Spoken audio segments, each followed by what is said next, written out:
तुमची ताकद मिळावी आणि ते द्या। आमचा संपूर्ण ह्या पंचक्रोशीतला शेतकरी ग्रामस्थ 67 सालापासून तुमच्यावर प्रेम करत आहे आणि इथून पुढेही तुमचे नातू असतील, तुमची कन्या असेल, तुमचे पंतू असतील, तुमच्यावरच प्रेम करणार। जे कोण गेले त्यांच्यावर आमचा काही संबंध नाही। तुमचा आमचा संबंध आहे जुना। आमचे वडील होते, आम्ही आहोत, आमची मुलं असतील, तुमच्यावरच प्रेम करू। आणि शेतकरी बंधूंनो, माझं मत आहे की जसं आपण मुलीला चोळी बांगडी करतो तसं तुळजाताईंना येणाऱ्या 7 तारखेला तुतारीच्या चिन्हावर मत देऊन माहेरची साडी चोळी 4 रुपयाने आशीर्वाद द्यावा आणि पुन्हा एकदा आपलं साहेबांचं आणि सुप्रियाताईंचं आपलं स्वप्न साकार करण्याची संधी मिळणार आहे आपल्याला। एवढंच बोलून मी माझे 2 शब्द संपवतो। जय हिंद, जय महाराष्ट्र। धन्यवाद। असं म्हटलं जातं की फुलं खाली पडतील पण सुगंध नाही, चंद्र खाली जाईल पण तारे नाही, नदीतील पाणी संपेल पण सागरातील नाही। साहेब, आम्ही साऱ्या जगाला विसरू पण साहेब तुम्हाला मात्र मुळेच नाही। साहेब, तुम्हाला मात्र मुळेच नाही। यानंतर कारखेल गावचे सामाजिक कार्यकर्ते सुनील वाबळे या ठिकाणी आपलं मनोगत व्यक्त करीत आहेत।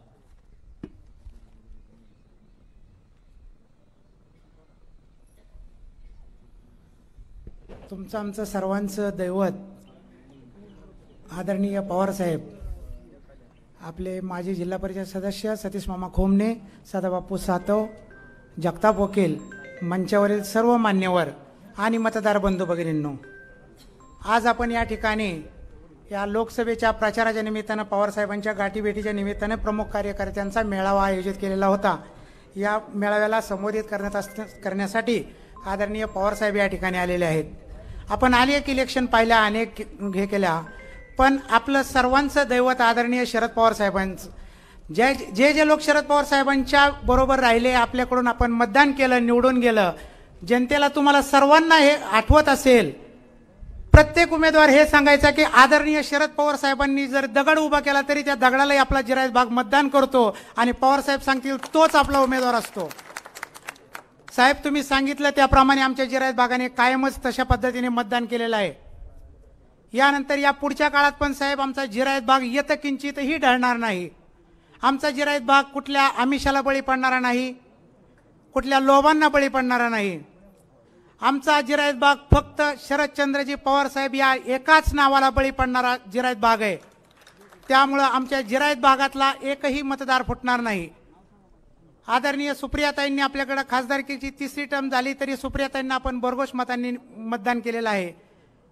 यावेळेस साहेब यदा कदाचित दुष्काळी भागातून सुप्रियाताईंना मागच्या वेळेपेक्षा सगळ्यात जास्त लीड हा सुपा परगणा आणि आमचे उंडवडी कारखेल ही गावं देणार आहेत। साहेब, आमच्या भागातल्या लोकांचं तुमच्यावर प्रेम आहे। आम्ही ज्यावेळेस आपल्या पक्षांची जी गडबड झाली, आम्ही सामान्य लोकांकडे गेलो, बघितलं, आम्ही पण दादाचेच कार्यकर्ते, आम्ही काय वेगळे नाही, आपल्याच पक्षाचे कार्यकर्ते।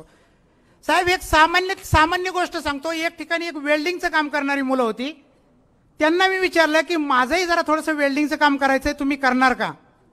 ते म्हणले करू आम्ही। तर म्हणलं तुमचा रेट काय?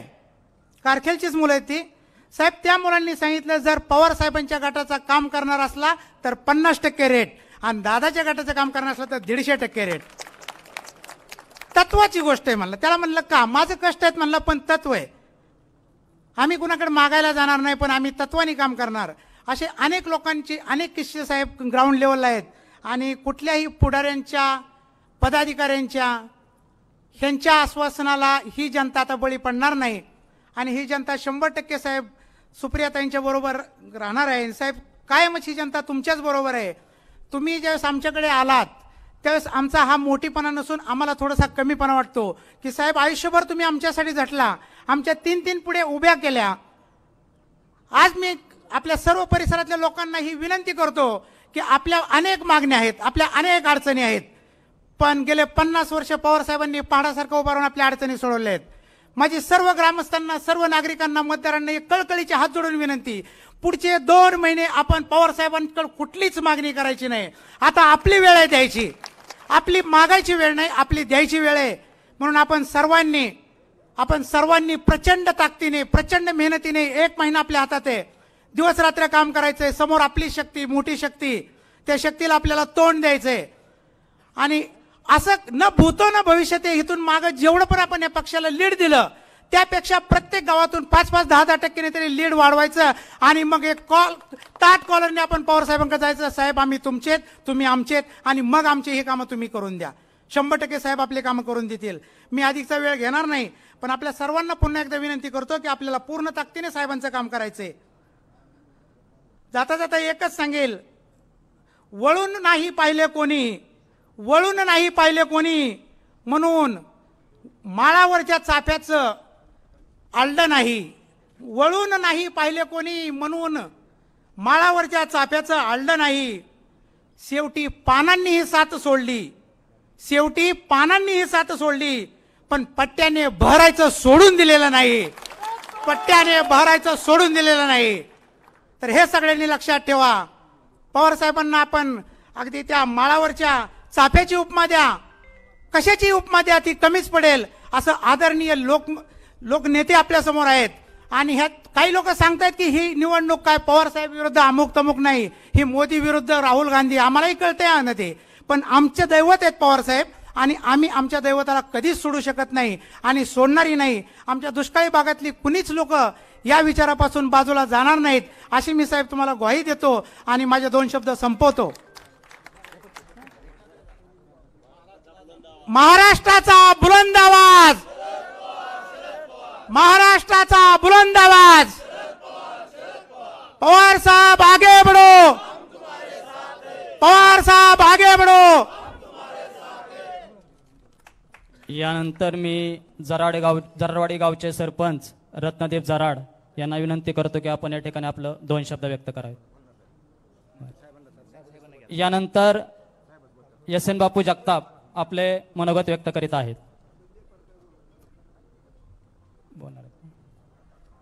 बर, यानंतर अंजनगावचे संजय परकाळे आपलं मनोगत व्यक्त करीत आहेत.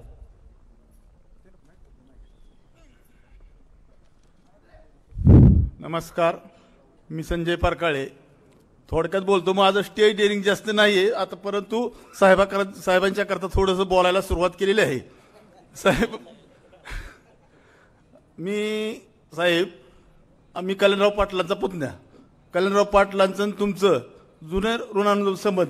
तर परिस्थिती झाली दादांचं तुमचं वय थोडंसं खटाकल्यानंतर मी आमची आई 92 वर्षाची आहे. तिला विचारलं तर माझे दादाचे संबंध चांगले, पण आता म्हणलं आईला विचारावं आपण अगोदर. तर म्हणले नाही, माझ्या साहेबांचं माझ्या वाड्याला पाय लागलेत आणि ती माझा पांडुरंग आहे म्हणली. त्यांना मी तू जरी तिकडे गेलास तरी मी साहेबांच्या बरोबर सदैव राहणार, एवढं बोलतो. आणि थोडक्यात यानंतर पीआयजी कंपनीतील तुकाराम चौधर साहेब या ठिकाणी उपस्थित आहेत. ते आपलं 2 शब्द व्यक्त करीत आहेत. व्यासपीठावरील आदरणीय आपले महाराष्ट्राचेच नाही देशाचे बुलंद आवाज, जरा ही घोषणा आता दिली आपल्या नेत्यांनी, पण ही घोषणा दिल्लीपर्यंत गेली पाहिजे. तर मी माझ्या आवाजात देऊ. पवार साहब आप आगे बढ़ो, अरे साथ है. हिथंच आवाज घुमतोय अजून जरा मोठा. पवार साहब आप आगे बढ़ो, हम तुम्हारे साथ है. धन्यवाद. तर मी प्याजो कंपनीतील कामगार संघटनेचं कामकाज बघतो. प्याजो बरोबर ISMT असेल, फेरोरो असेल, भारत फोर्ज असेल. आपल्या MIDC मध्ये आपल्याच ग्रामीण भागातून आपल्या मतदारसंघातून किमान 25,000 कामगारांची नोंद आहे. रोज 25,000 कामगार कामावरती येतात आणि कामावरती जातात. तर हे कामगार कुठून आले तर आपल्या ह्या पंचक्रोशीतून आलेले. आज आपण ज्येष्ठ लोक आहात, आपले घरातले भाऊबंदकीतले महिला असतील, पुरुष असतील, सर्व MIDC मध्ये काम करतात.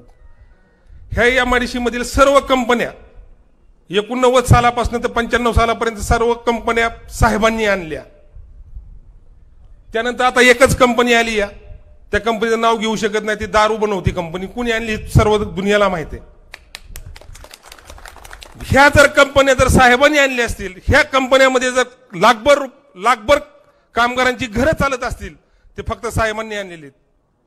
आणि साहेबांची कन्या ताई म्हणून मतदान करायचं नाही, तर ताईचं काम महाराष्ट्रातील भारतीय जनता पार्टीचे जेवढे खासदार आहेत त्या खासदारांचा निधी 12 खासदारांचा निधी परत महागारी गेला, त्यांनी निधी पण खर्च करता आला नाही. ताईच्या कार्यकाळात 5 वर्षात 35,000 कोटीचा निधी ताईने आपल्या ह्या मतदारसंघात खर्च केलेला आहे. का साहेबांची कन्या म्हणून ताई ताई ताई ताई नाही. आज जरी अजून फॉर्म कुणीच कुणाचे भरले नाहीत, साहेबांनी जरी आपला कॅन्डिडेट बदलला तरी आपण ऐकणार नाही, कारण का आपण ताईच्याच मागे ठाम. कारण का 1 नंबर काम महाराष्ट्रात नाही देशात ताईंचं काम 1 नंबर काम आहे.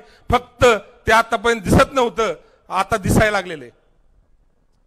तर समस्त ग्रामस्थ ह्यांना हात जोडून विनंती आहे, आमच्या कामगार तमाम एमआयडीसीतील कामगार संघटनेचा पाठिंबा आजपर्यंत नाही, तुमच्या संघच आम्ही, तुमच्यातलाच मीच आहे, वंजरवाडीचा नागरिक आहे मी. तर आपल्याला 100% मतदान तर करायचंच करायचं, पण मतदान चुकणार नाही कुणाचं. आठवून मतदारांना घेऊन यायचंय आणि वाड्या वस्त्यावरचं मतदान करायचं. ही जबाबदारी आपल्याकडे. आपण एकच दिवस काम करणार आहे, तिथनं पुढे ताईंना 5 वर्ष आपलं काम करावं लागणार आहे. आपलं काम ताईंना 5 वर्ष करावं लागणार आहे, ही मी तुम्हाला विनंती करतो. आणि तमाम सर्व कामगार संघटनांचा पाठिंबा ताईंना आहे, ही मी तुम्हाला आपल्याच गावात मी जाहीर व्यक्त करू शकतो. धन्यवाद. धन्यवाद. यानंतर सुपे गावातून आलेले सोपन काका बोंडवे आपलं मनोगत व्यक्त करीत आहेत.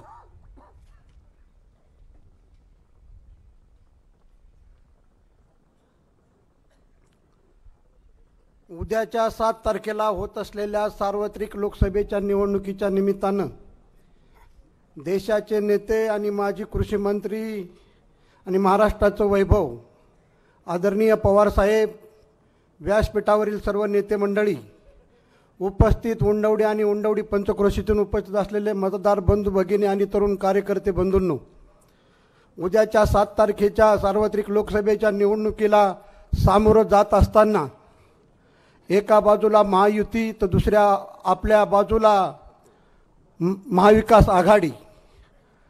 महाविकास आघाडी ही राज्यापुरती जरी असली तरी देशामध्ये इंडिया आघाडीचं नेतृत्व आज पवारसाहेब करतायत. आपण गुगलला किंवा यूट्यूबला पाहिलं आणि जाणकार पत्रकारांचं विश्लेषण ऐकलं तर आज केंद्रामध्ये मोदी सरकार कुठल्याही किमतीवरती येत नाही, ते 225चा आकडा पार करत नाही. अशा वेळेस आपले आशास्थान आदरणीय पवारसाहेबांनी या देशाला अन्नधान्य उत्पादनामध्ये स्वयंपूर्ण केलं आणि आपल्या सर्व शेतकऱ्यांची 71,000 कोटी रुपयांची कर्जमाफी केली. ही गोष्ट आपण कदापि विसरता कामा नये. लातूरला भूकंप घडला, ते किल्लारी गाव पूर्ववत 24 तासात पुन्हा उभं करण्याचं काम आदरणीय पवार साहेबांनी केलं. महाराष्ट्रावरती ज्या वेळेस संकट आली त्या संकटाला पार करण्यासाठी आदरणीय पवार साहेब धावले आणि ही गोष्ट आपणा सर्वांना ज्ञात आहे, साऱ्या महाराष्ट्रातील जनतेलाही ज्ञात आहे. परंतु आज घरात फूट पडली. मी नेत्यांचाच कार्यकर्ता आहे, आपणा सर्वांना ज्ञात आहे. मला काल परवा तिकडं जिल्हा वरिष्ठ सरचिटणीस म्हणून नेमणूक झाली, पण माझं मन तिकडं थांबत नव्हतं. आणि अशा परिस्थितीमध्ये आज आपल्या लोकसभा मतदारसंघातल्या 5 तालुक्यातली परिस्थिती वन साइड सुप्रियाताई आहेत. बोरवेल्ला, पुरंदर, दौंड, बारामती आणि इंदापूर येथील आम जनता तळागाळातली दुसऱ्या फळीतली कार्यकर्ते संपूर्णपणे सुप्रियाताईंच्या पाठीशी उभे आहेत. फक्त ज्यांना छोट्या मोठ्या सुभेदाऱ्या दिल्यात ते कार्यकर्ते सत्तेच्या पाठीमागे त्या नेत्यांना घाबरतायत आणि तिकडे थांबलायत. परंतु आपणा सर्वांना माहिती आहे, छत्रपती शिवरायांच्या काळात सुद्धा आदिलशाह आक्रमण करत होते, परंतु शिवाजी महाराज डगमगले नाहीत. त्याच पद्धतीनं आता गुजरातचे 2 वाघ आपल्या महाराष्ट्रावरती आणि आपल्या नेतृत्वावरती तोंडसुख घेत आहेत. परवा तर आपल्या पुणे शहरातून कोथरूडच्या मतदारसंघातून निवडून आलेले चंपा पाटील हे कोल्हापूरवरून उचल उमेदवार असताना इथं येऊन आम्हाला पवार साहेबांना संपवायचे, पवार साहेबांना हरवायचे अशी भाषा करून गेले. पण बारामतीकर जनतेला माझी नम्र प्रार्थना आहे, महाराष्ट्राचं वैभव हे आदरणीय पवार साहेब आहेत. सुप्रियाताईंनी लोकसभेमध्ये केलेली कामगिरी पाहिली तर 8 वेळा संसद रत्न व 2 वेळा महासंसद रत्न पुरस्कार मिळवलाय. आणि पवार साहेबांची नुसती कन्याच नाही तर सुप्रियाताई सभागृहामध्ये संसदेमध्ये बोलत असताना मोदी साहेबांपासून ते अमित शहा साहेबांपर्यंत त्यांची डोकी बंद पडतात.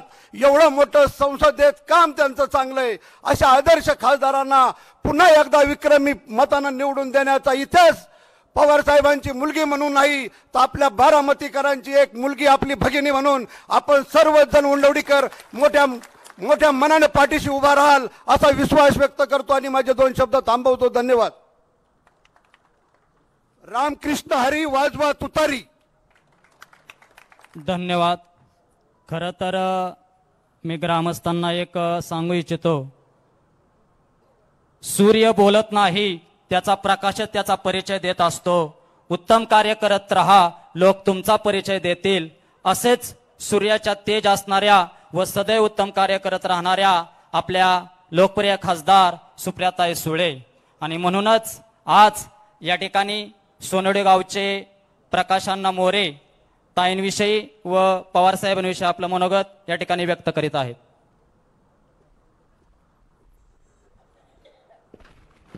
आदरणीय आपल्या देशाचे आधारवड पवारसाहेब आणि पवारसाहेबांवरती नितांत असं प्रेम करणारे आपल्या जिरायत भागातील माझे वडीलधारी मित्रमंडळी, खरं तर माझ्या अगोदर अनेक वक्त्यांनी या ठिकाणी आपापल्या पद्धतीनं पवारसाहेबांविषयी असेल ताईंच्या विषयी असेल विस्तृतपणानं मांडणी केली आणि मला अतिशय कमी वेळ दिला आहे. मला सांगितलं की 2च मिनिटात या ठिकाणी आपलं मनोगत आपण व्यक्त करावं. मित्रांनो, भारतीय जनता पार्टीमधून आज आदरणीय पवारसाहेबांच्या गटामध्ये पवारसाहेबांच्या परिवारामध्ये आज पक्षप्रवेश या ठिकाणी माझा झाला, त्याबद्दल आदरणीय पवारसाहेबांचा मी खरं तर ऋणी आहे. खरं तर या महाराष्ट्राच्या जडणघडणीमध्ये आदरणीय यशवंतराव चव्हाणांच्या नंतर खऱ्या अर्थानं महाराष्ट्राला एक वेगळ्या उंचीवर कुणी नेलं असेल तर ते आदरणीय पवारसाहेबांनी नेलं आणि त्याच पवारसाहेबांचा वसा आणि वारसा चालवणाऱ्या आपल्या भागातील अतिशय संसदपटू म्हणून परिचित असणाऱ्या संसदेमध्ये एक ना अनेकांना घाम फोडणाऱ्या आणि आपल्या तुमच्या माझ्या हक्काच्या ताई यांना आपण या ठिकाणीहून पुन्हा 3ऱ्या टर्ममध्ये दिल्ली दरबारी या ठिकाणी पाठवायचंय. मित्रांनो, मी आपला अधिकचा वेळ घेणार नाही. मी तुमच्या सर्वांच्या साक्षीनं सांगतो की पवारसाहेबांना संपूर्ण महाराष्ट्र पिंजून काढायचा आहे. आज आपण आपल्या भागाच्या वतीनं पवारसाहेबांना एक शब्द द्यायचा आहे की साहेब तुम्ही महाराष्ट्र बघा, ताईंची जबाबदारी आमच्यावर सोडा. तर मी आपल्या सर्वांच्या वतीनं मी तुम्हाला आवाहन करतो की काय बाबा आपण द्यायचा का साहेबांना शब्द? साहेबांना आपण शब्द द्यायचा ना? साहेब तुम्ही अवघा महाराष्ट्र पिंजून काढा. ताई खरं तर तुमची कन्या नाही, ताई आमची माता आहे, आमची भगिनी आहे आणि ताईंना दिल्लीत पाठवायची जबाबदारी तुमची नसून ही सर्वसामान्य जनतेची आहे. आणि ह्या जनतेने ठरवलंय की ताईंचा विजय हा निश्चित होणार आहे. परंतु तो विजय होत असताना आपण लीड किती देणार आहोत? हा, आता तुम्ही सांगितलंय 2.5 ते 3 लाख, पण लक्षात ठेवा देशामध्ये विक्रमी मताधिक्यानं जर कुणाचा विजय होणार असेल तर तो आपल्या ताईंचा होणार आहे आणि आपण त्याचं एक निमित्त आहे. मी आपल्या सर्वांची रजा घेतो. मला आपल्या परिवारामध्ये या ठिकाणी सन्मानानं या ठिकाणी आपण सर्वांनी सामील करून घेतलं, त्याबद्दल सर्व आमचे युवकांचे खरं तर गळ्यातील ताईत आदरणीय युगेंद्र दादा यांचा नामोल्लेख या ठिकाणी बोलण्याच्या ओघामध्ये राहून गेला. खरं तर युवकांमध्ये अतिशय ऊर्जा भरण्याचं काम जर कोण या परिसरामध्ये करत असेल तर युगेंद्र दादा करतात. उद्याचं नेतृत्व खरं तर आपण दादांच्या चेहऱ्याकडे पाहून सर्व युवक या ठिकाणी दादांच्या पाठीची खंबीरपणे उभं राहत. मी या ठिकाणी सर्वांचा या ठिकाणी रजा घेतो. माझे अधिकचे 2 लाभलेले शब्द मी या ठिकाणी थांबवतो. जय हिंद, जय महाराष्ट्र. धन्यवाद. असं म्हटलं जातं की गरुडा इतके उंच उडता येत नाही म्हणून चिमणी कधीच उडायचे सोडू देत नाही. त्याचप्रमाणे ताई तुम्ही स्वतःवर विश्वास ठेवा. एक दिवस हीच बारामती तुम्हाला दिल्लीत निवडून दिल्याशिवाय राहणार नाही. हीच बारामती तुम्हाला दिल्लीत निवडून दिल्याशिवाय राहणार नाही. यानंतर मी SN बापू जगताप यांना विनंती करतो की आपण आपले 2 शब्द व्यक्त करावे.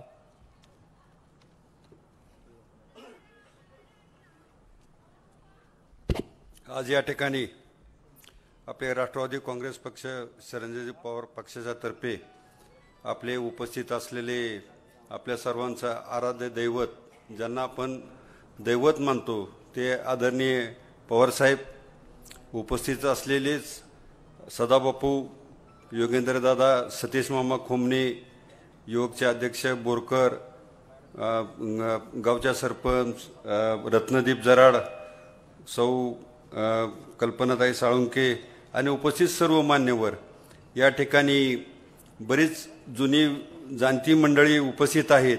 परंतु तरीसुद्धा ह्या उंडवडे गावचे जर कुणाकडे येत असेल तर ते कैलासवासी भाऊसाहेब साळुंके आणि कैलासवासी गणपत बापू साळुंके ह्या दोघांची आठवण निश्चितपणे ह्या ठिकाणी आल्याशिवाय राहत नाही.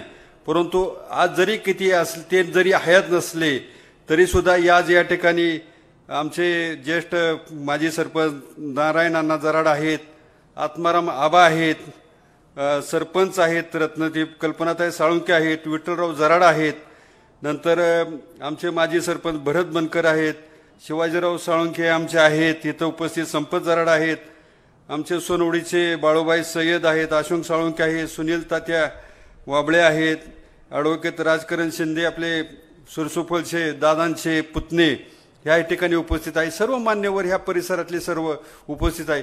बऱ्याच लोकांनी इथं भाषण केलं, ते सुद्धा अगदी तळमळीने भाषण केलं.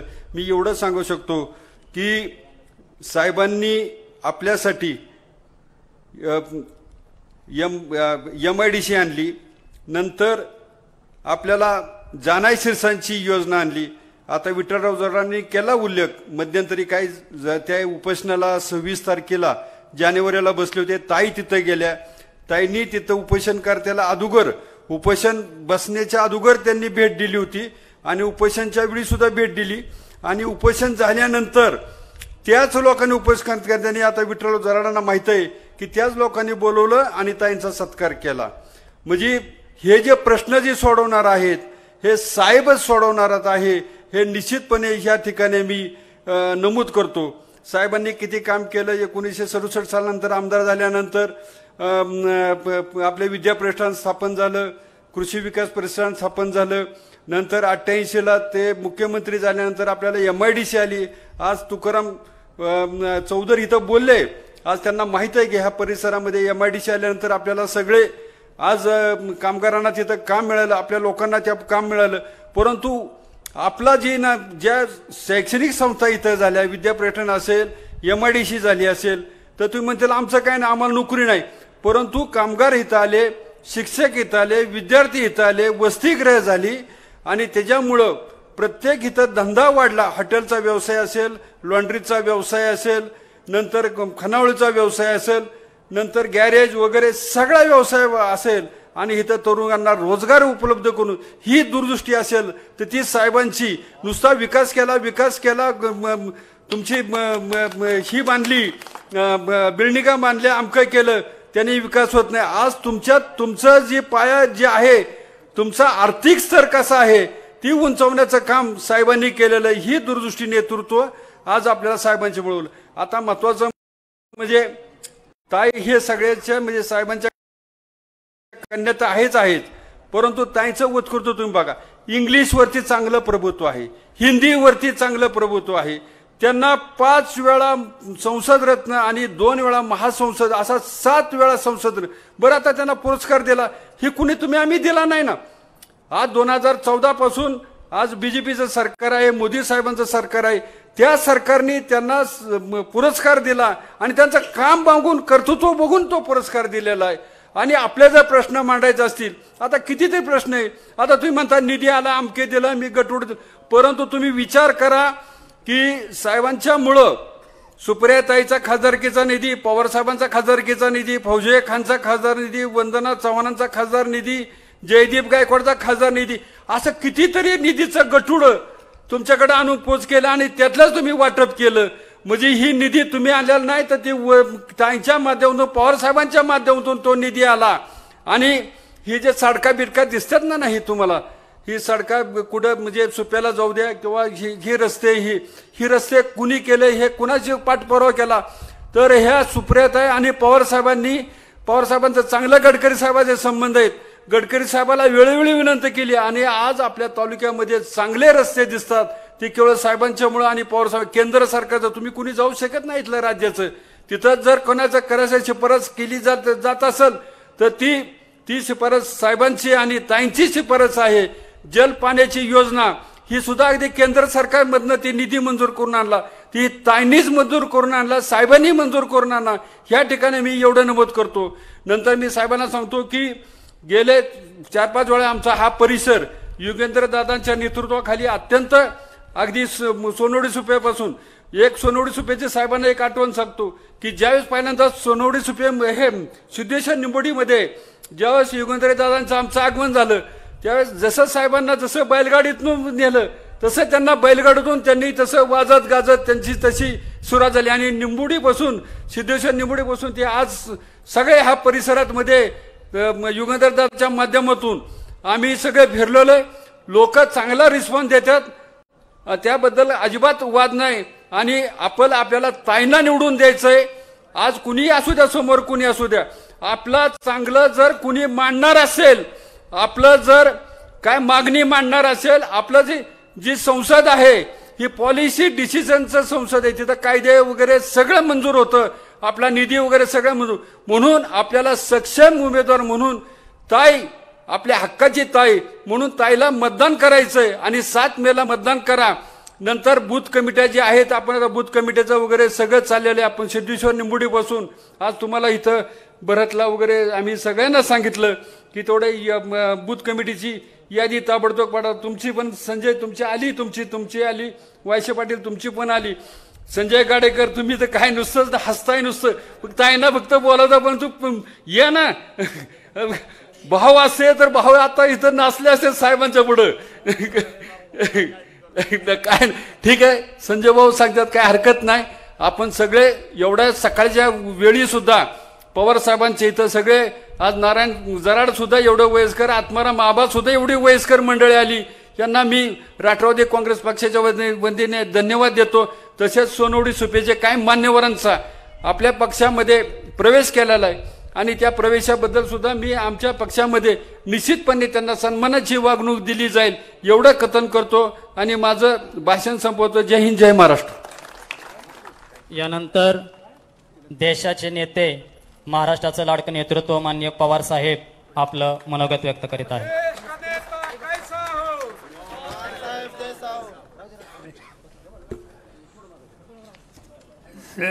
सन्माननीय व्यासपीठ आणि सरकारी बंधुभगिनी,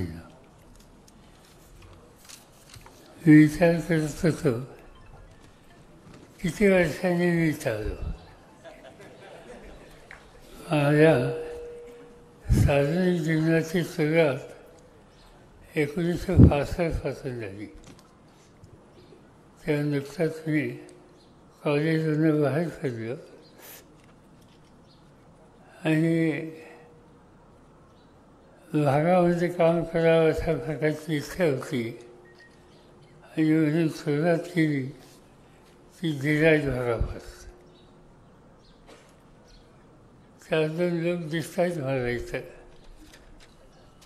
असं त्या काळाचे.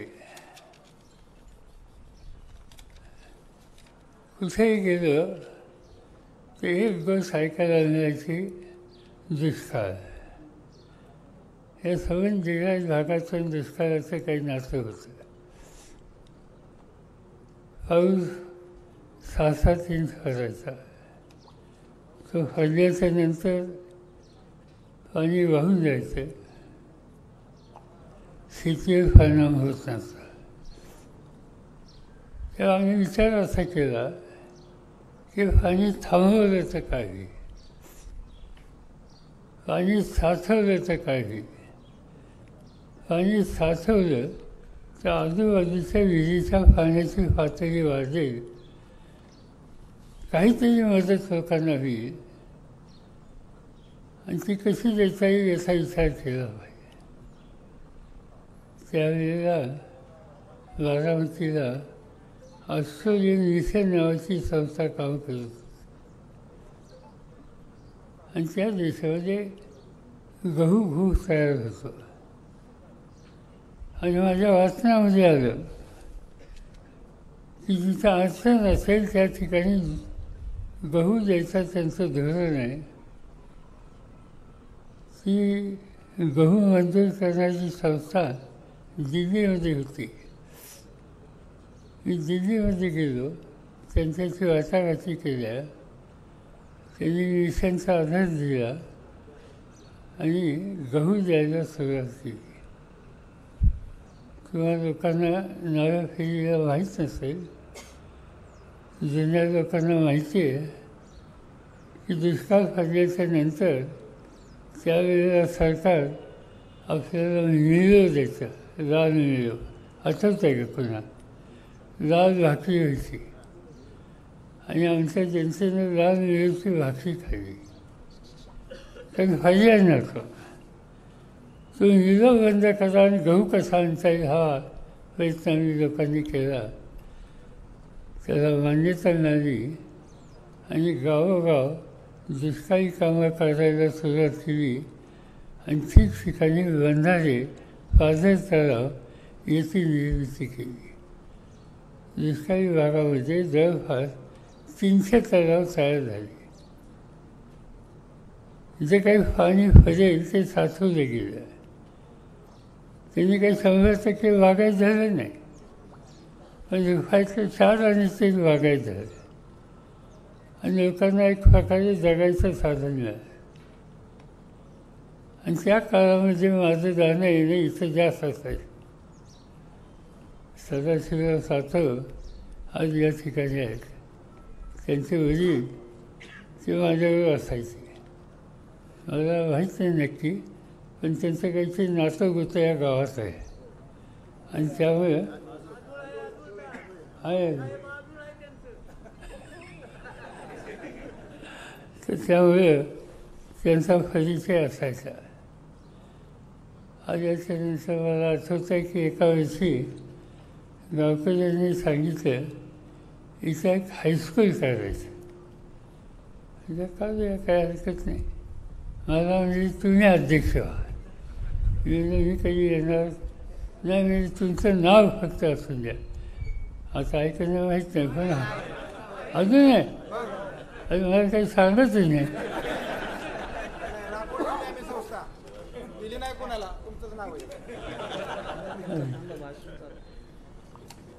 हा वैद्यनाथ शिक्षण मंडळ अध्यक्ष आणि माझंच नाव आहे.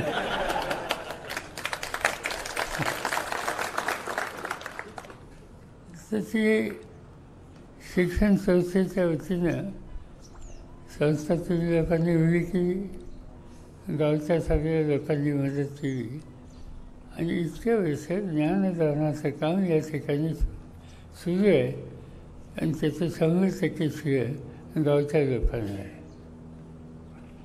नंतरच्या काळामध्ये मला स्वतःलाच तुम्ही महाराष्ट्राच्या विधानसभेमध्ये 1967 साली पाठवलं. नंतर राज्यात स्थिती बदलली. कधी मंत्री झालो, कधी मुख्यमंत्री झालो, केंद्र सरकारमध्ये गेलो, देशाचं संरक्षण खात्याचं काम झालं आणि खरा आनंद मला मिळाला शेवटची 10 वर्ष देशाचा शेतीमंत्री होतो. आणि मला आठवतं आहे त्यावेळेचे मुख्यमंत्री, प्रधानमंत्री, त्यांचं नाव मनमोहन सिंग. आणि निवडणूक झाल्याच्या नंतर मनमोहन सिंग माझ्याकडे आले आणि मला म्हणजे तुम्ही मंत्रिमंडळात यावं, कोणतं खातं पाहिजे? म्हणजे कोणतं देता? ते म्हणजे गृह खातं, अर्थ खातं, परराष्ट्र खातं, यात तुम्हाला काय हवं ते घ्या. म्हणजे याचं मला एकही नको. म्हणजे मग काय हवं आहे तुम्हाला? म्हणजे मला शेती पाहिजे. शेती कोणी घेत नाही, मी शेती घेतो. आणि 10 वर्ष शेतीचं काम माझ्याकडे आलं. तुम्हाला आश्चर्य वाटेल, शपथ घेतली, घरी आलो आणि पहिली फाईल आली माझ्याकडून की देशामध्ये जे काही अन्नधान्याचे साठे आहेत ते 1.5 महिना पूर्वी एवढंच आहे आणि परिस्थिती गंभीर आहे. परदेशातनं धान्य आणावं लागेल. माझी इच्छा नव्हती शेतीप्रधान देश म्हणायचा आणि परदेशातनं धान्य आणायचं. मला ते अजिबात पसंत नव्हतं. मी काही सही केली नाही. मनमोहन सिंगांनी दुसऱ्या दिवशी फोन करून सांगितलं की भावासाहेब देशाच्या गोदाममध्ये माल किती आहे एकदा बघा, मग तुम्हाला कळेल की सही कशी केली पाहिजे. आणि ती माहिती घेतल्यानंतर नाही झालं परदेशातनं धान्य आम्ही आणलं. पण ठरवलं की हे बंद केलं पाहिजे. ज्या दिवशी 2014 साली मी सरकारमधनं थांबायचं ठरवलं, शेती खातं सोडलं, त्या दिवशीची अवस्था काय होती. मंत्री झालो त्या परदेशातनं धान्य आणलं. मंत्रीपद सोडलं त्यावेळेला जगातल्या 18 देशांना धान्य द्यायला लागलं. हे कुणी केलं? या देशाच्या शेतकऱ्यांनी केलं. का केलं? त्याला चांगली किंमत मिळाली. त्याच्या डोक्यावर कर्जाचं ओझं होतं. 71,000 कोटीचं कर्ज एका वर्षाने माफ केलं. व्याजाचे दर कमी केले. नवीन बियाणं दिलं. आणि या सगळ्या गोष्टीवर हा देश अन्नधान्याच्या बाबतीत स्वयंपूर्ण झाला. याचा इतका आनंद माझ्या सरकारला दुसऱ्या कुठल्याही गोष्टीचा नव्हता. चित्र बदललं. नंतरच्या काळामध्ये देशामध्ये सत्ता बदलली. लोकशाहीमध्ये सरकारी येतात जातात. मी पार्लमेंटमध्ये होतो. तुम्ही लोकांनी मला निवडून दिलं आणि आमचा प्रयत्न हा होता की खेड्यापाड्यातल्या लोकांचा, बेरोजगार तरुण मुलांचं जीवन बदलायला सातत्यानं जागरूक राहायला पाहिजे. आणि त्यासाठी नवीन नवीन संस्था या महाराष्ट्रात करायचा विचार केला. बारामतीला 1971 साली कृषी विकास प्रतिष्ठान नावाची संस्था मी स्थापन केली. आज महाराष्ट्राच्या कानाकोपऱ्यातून तिथे लोक येतात शिक्षणाला, ज्ञान संपन्न. KVK सगळ्या हिंदुस्थानामध्ये प्रत्येक जिल्ह्यात एक KVK आणि त्या सगळ्या KVKचा जर आढावा घेतला तर बारामतीचं KVK पहिल्या 2मध्ये आणि आज त्याचा उपयोग होतो. शिक्षणाचा विस्तार वाढवायचा. विद्याप्रतिष्ठान संस्था कधी देणगी नाही. जो पहिल्यांदा येईल त्याला प्रवेश. आज 35,000 मुलं मुली ठिकठिकाणी विद्याप्रतिष्ठानची शिकतात. दुसरी महत्त्वाची संस्था काढली. अशा अनेक संस्था काढल्या. मुंबईला काढल्या, सातारला काढल्या.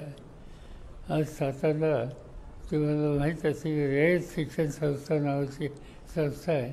त्याचा अध्यक्ष मी गेले अनेक वर्ष आहे. किती विद्यार्थी असतील माहिती आहे तुम्हाला? आज तिथं सगळे मिळून 75 कॉलेजेस आहेत, 300 हायस्कूल आहेत आणि 4 लाख विद्यार्थी आहेत.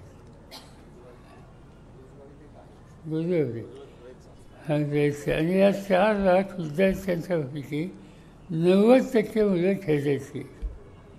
त्यांच्यासाठी हे सगळं ज्ञान आणण्याचं काम केलं. आणि या सगळ्या कामाला प्रोत्साहन द्यायची ही भूमिका घेतली. मोदी मुख्यमंत्री प्रधानमंत्री झाले. त्याच्या आधी ते मुख्यमंत्री होते. त्यांच्या राज्याला म्हणजे गुजरात राज्याला मी शेतीमंत्री असताना प्रचंड मदत केली. मी काय असं बघितलं नाही ते कोणत्या पक्षाचे. मी हे बघितलं की ते राज्याचे मुख्यमंत्री आहेत, त्या राज्याचा शेतकरी तो जर सुखी करायचा असेल तर राज्याला मदत केली पाहिजे. ते धोरण त्यांनी स्वीकारावं असा आग्रह केला. त्यांनी स्वीकारलं. मी मदत केली. आणि मला असं तर तुम्ही कोणी होता का नाही, एक दिवशी त्यांनी सांगितलं मला बारामतीला यायचं आणि ते इथं आले. आणि इथं आल्याच्या नंतर त्यांनी भाषण केलं की मी जे काही घडवलं त्याच्यात महत्त्वाचं कारण हे काम कसं करायचं हे माझं विरोध धरून मला पवारसाहेबांनी शिकवलं. त्यामुळं आज मी हे केलं. हे भाषण त्यांचं आठवतं का परत? त्यांनी इथं केलं देशाच्या प्रधानमंत्र्यांनी. आणि आज तेच प्रधानमंत्री वेगळी भूमिका घ्यायला लागली. व्यक्तिगत टीका, त्यांच्या राजकारणामध्ये वेगळ्या विचाराला कोणी भूमिका घेतली तर त्याच्यावर कारवाई. आणि ती कारवाई किती करायची, कुणा करायची? झारखंड नावाचं एक राज्य आहे, आदिवासींचं राज्य आहे. तिथे आदिवासी मुख्यमंत्री, त्यांनी प्रधानमंत्र्यांच्या टीका केली, आज त्याला तुरुंगात टाकले. आज होण्याला झाली मुख्यमंत्र्याला तुरुंगात. दिल्ली देशाची राजधानी, तिथलं राज्य अरविंद केजरीवाल नावाच्या मुख्यमंत्र्याच्याकडे आहे. 3दा मुख्यमंत्री निवडून आले. त्यांनी जे काम केले शिक्षणात, आरोग्यात, ते बघायला देशाच्या बाहेरनं लोक येतात. त्यांनी टीका टिप्पणी केली केंद्र सरकारवर. आज अरविंद केजरीवालला तुरुंगात टाकले मुख्यमंत्र्या. त्याच्यावरच्या त्यांच्या 3 मुख्यमंत्र्यांना तुरुंगात टाकलं, खासदारावर तुरुंगात टाकलं. ही काही लोकशाही आहे? ही लोकशाही नाही आहे, ही हुकुमशाही आहे.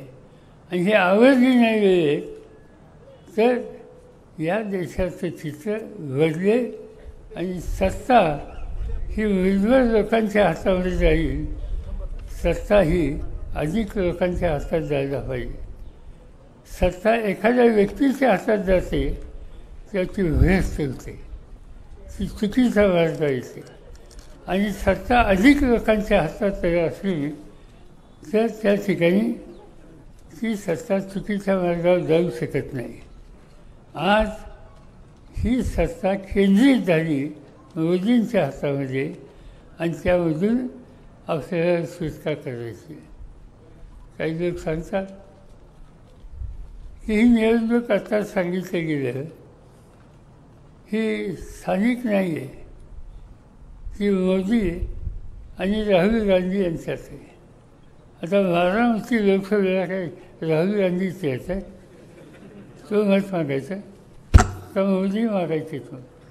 हा काही लोक सांगतात मोदींना प्रधानमंत्री करण्याच्यासाठी द्या. आता हे एक नवीन निघालं. महाराष्ट्राचं सांगत नाहीत, महाराष्ट्रासाठी सत्ता पाहिजे त्यासाठी मत द्या हे सांगत नाहीत.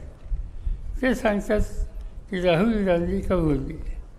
माझ्या दृष्टीनं हा निवडणुकीचा प्रश्न स्थानिक आणि इथल्या स्थानिक जनतेच्या मताच्या सामुदायिक शक्तीच्या जोरावर देश पातळीवर योग्य काम कसं होईल हे बघणार यांच्यातलीही निवडणूक आहे.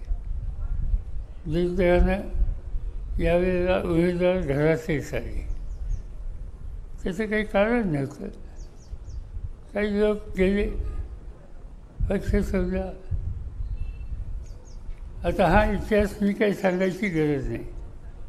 मी तुम्हाला प्रश्न विचारतो, राष्ट्रवादी काँग्रेस पक्ष कुणी स्थापन केलं? सवन देशाला माहिती.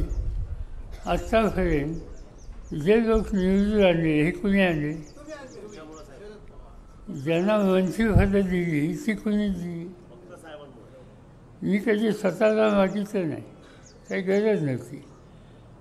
आपण नवीन कार्यकर्ते तयार करणं, त्यांना प्रोत्साहन देणं, त्यांच्यामार्फत विकासाचं काम करून घेणं हाच माझा स्वभाव होता. आणि गेल्या 10-20 वर्षामध्ये मी स्थानिक राजकारणात लक्ष दिलं नाही. मी कधी असं म्हटलं नाही की पंचायत समितीला ह्याला तिकीट द्या, मालेगाव कारखान्याला ह्याला डायरेक्ट करा, नगरपालिकेमध्ये ह्याला हे करा. नव्या फेरीच्या हातात घ्या, चांगलं काम करा, अडचण आली तर सल्ला घ्या आणि योग्य ते काम सगळे मिळून करूया, यापेक्षा दुसरा काही गोष्टी नको. पण काय झालं, काही लोकांनी चौकाची भूमिका घेतली. ज्यांनी चौकाची भूमिका घेतली ते कोणावर गेले. आज भाजप हा पक्ष सर्वसामान्य खेड्यापाड्याच्या लोकांची हिताची दखल करणारा पक्ष नाही. हा मजबूर लोकांचा पक्ष आहे. आणि त्यामुळं त्यांच्या विरोधानं याच्यासाठी लोकांनी मतं दिली नव्हती. मागची निवडणूक इथं विधानसभेची झाली, तुम्ही 100% मतदान केलं इथं. ते मतदान तुम्ही केलं, ते कोणाच्या नावाने केलं? राष्ट्रवादी काँग्रेस पक्षाच्या नावाने केलं. आणि आज आम्ही हे विसरतो आहे आणि वैयक्तिक जातो आहे. माझ्या मते हा चुकीचा रस्ता आहे. चुकीचा रस्ता थांबला पाहिजे आणि लोक योग्य रस्त्यावर आणले पाहिजे. आणि त्या दृष्टीने ही निवडणूक महत्त्वाची आहे. विकासाच्या कामात लक्ष घालायचं असतं. मी ज्या काळात अलीकडे मी सांगितलं, मी मुद्दाम बघत नव्हतो. अधिक लोकांना संधी द्यायची हा माझा हेतू होता. पण याचा अर्थ या भागासाठी काही ना काहीतरी केलं पाहिजे हा विचार डोक्यात होता. आताच या ठिकाणी MIDCच्या कामगार संघटनेच्या प्रमुखाचं भाषण झालं. त्यांनी सांगितलं किती हजार काम करतात. किती? म्हणजे काही हजार लोक काम करतात. MIDCमध्ये इथे 100 ते 120 कर्मचारी आहेत. नाही त्याच्यानंतर छोटे उद्योजक आहेत 20 ते 25 आणि इतर व्यावसायिक आणखी 20 ते 25 आहेत. कधी इंद्रजीत पाहिलं होतं उद्योजक? माझ्या काळात तर मी कधी पाहिलं नव्हतं. आज उद्योजक इथं तयार झाला. आज कारखान्यामध्ये काम करणारा कामगार झाला. घर बदललं का नाही? राहणीमानात फरक आहे का नाही? अगदी साधी गोष्ट आहे. मी पहिल्यांदा इंद्रजीत आलो तेव्हा चहा मिळाला. ते ज्ञानोबा काय त्यांचं नाव साळुंखे, त्यांच्या घरी चहा मिळाला. कशाच मिळाला? खिचडी, गरम पाणी, गुळाचा खडा आणि हू करून खायचा. नंतरच्या काळात आमदार झालो, 5 वर्षांनी पुन्हा आलो तर खिचडी गेली. तर कान तुचलेला कप आला. ते कपसुद्धा कसा असायचा? कान तुचलेला. आणि त्याच्यानंतर आल्याच्या नंतर गावात चित्र बदललेली दिसते. लहानशी टेबल खुर्ची आहे, बसायला जागा आहे. पूर्वी कीर्तन टाकायची खाली. कीर्तन माहिती आहे ना? होतं. त्यांची कीर्तन विचारणे असं गेलं, असं बसायला चांगली जागा आहे. घराची मुलगी सून चेवरनं चहा घेऊन येते आणि चहा तुम्हाला देते. हे जे बदललं आहे, घराचं राहणीमान बदललं आहे, त्या सगळ्याचं कारण सतत जी काही कामं केली त्यावर.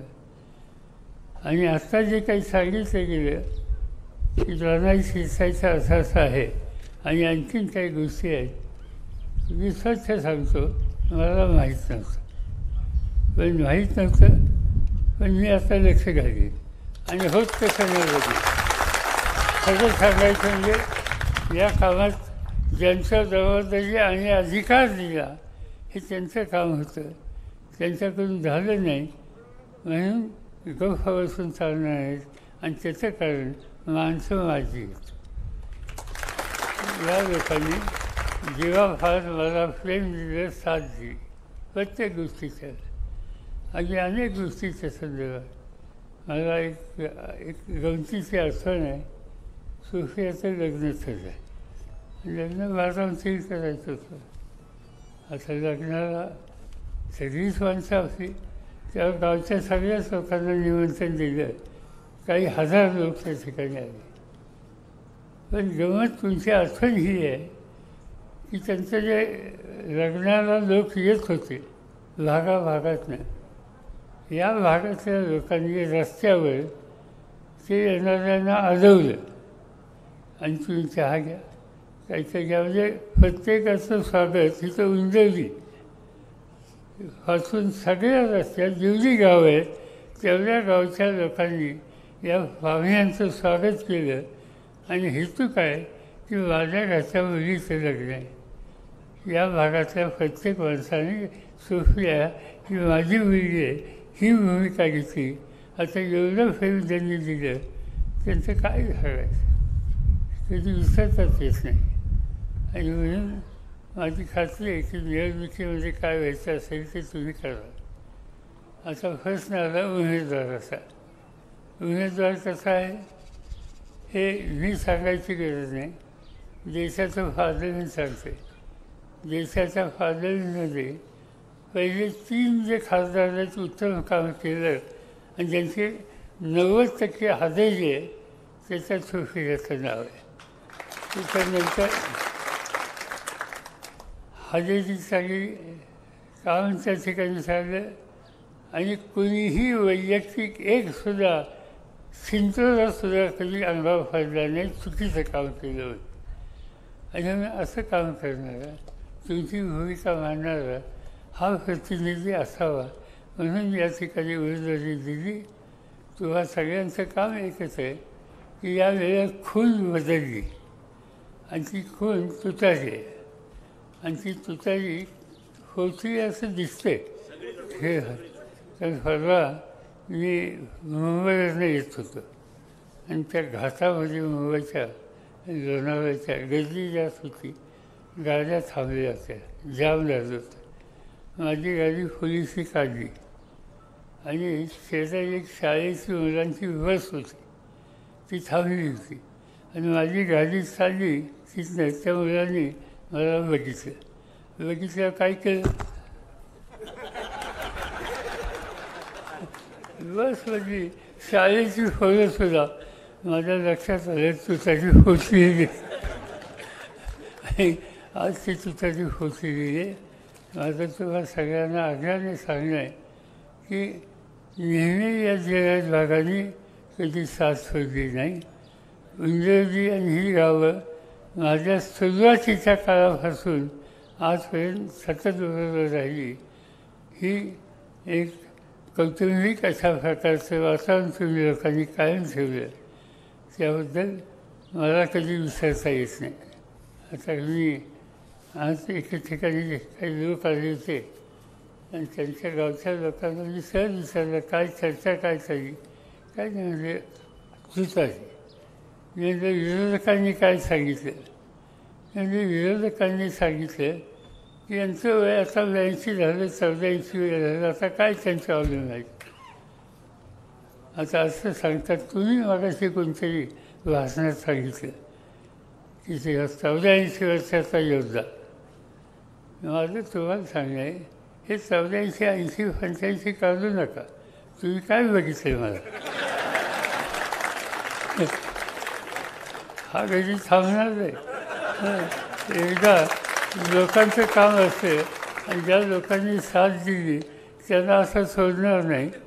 पूर्णपणानं श्वास चालू असेपर्यंत लोकांच्या हिताची जपणूक करणं याशिवाय दुसरं काही नाही.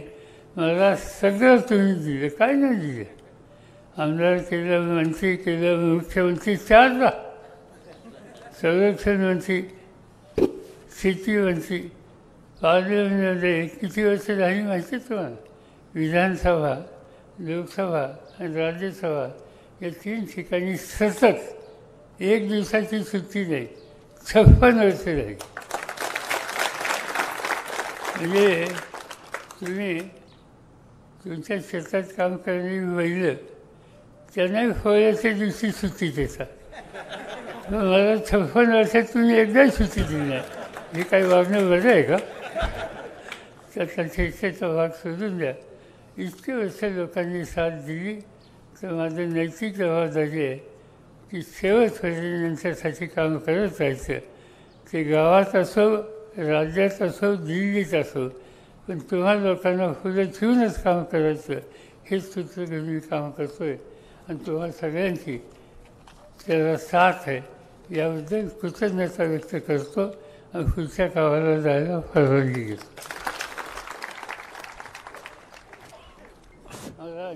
धन्यवाद. हम तुम्हारे साथ. आणखीन एक गोष्ट चांगली होती की मी मुख्यमंत्री असताना महिलांच्यासाठी आरक्षण केलं आणि आज मला बरं वाटलं इथं गावची सरपंच महिला येऊन बोलते एमकॉम झाली म्हणजे डबल ग्रॅज्युएट झाली. आम्हाला हेच हवं होतं. यानंतर भैरवनाथ शिक्षण मंडळ संस्थेत जे विद्यार्थी सध्या शिकत आहेत त्या विद्यार्थी